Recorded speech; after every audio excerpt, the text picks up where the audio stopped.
Network was a major part of this assignment. I selected the students that went into each group, so when Grace was put into a group, I looked carefully at the students who were going to be working with her to ensure that she was going to get the best support possible. Grace had told me who was in the group, and one of the people in the group was a boy who's very ambitious and whose parents are equally ambitious for him. He's very bright, and I thought of all the people in the whole class that could be put with Grace.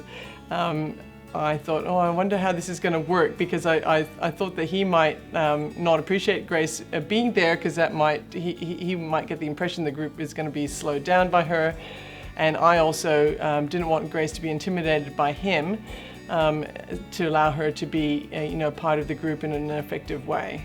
It was interesting because there was one member of her group was a bit unsure about having Grace in their group, because this particular student was very used to getting outstanding in all his assignments. It was also important for the other students in the group, because they were going to be working with Grace and learning more about her learning goals, and seeing that she was an important part of the classroom as well as an important part of the group. How did the group dynamics go? That ended up working out well too. I think a lot of that has to do with Jeanette and her leadership. She was quite clear that Grace was going to be part of the group, and that the whole group had to work together with Grace. She did this with all the groups actually, because these groups were put together by her and were not done on friendship basis. So everybody had to get to know other people and work with them. So it was really important that that group, the students, the other students in the classroom, could see that I still had expectations for Grace to take her further along with her learning, and they were working as a group, so in the end it wasn't going to really play that much of a part in what the group achieved, because each child was on their own learning rubric, and Grace had exactly the same rubric as every other student in that class.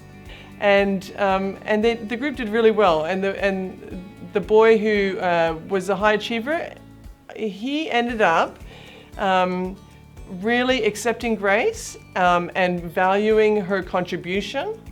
And it really looked like, from what I could see from the way he interacted with her, even just walking to and from school, because we would bump into him from time to time, he really started to respect her. He would say hi to her in the street, and that was a really fantastic step. Made Grace feel good, and I really think that it worked well from him too.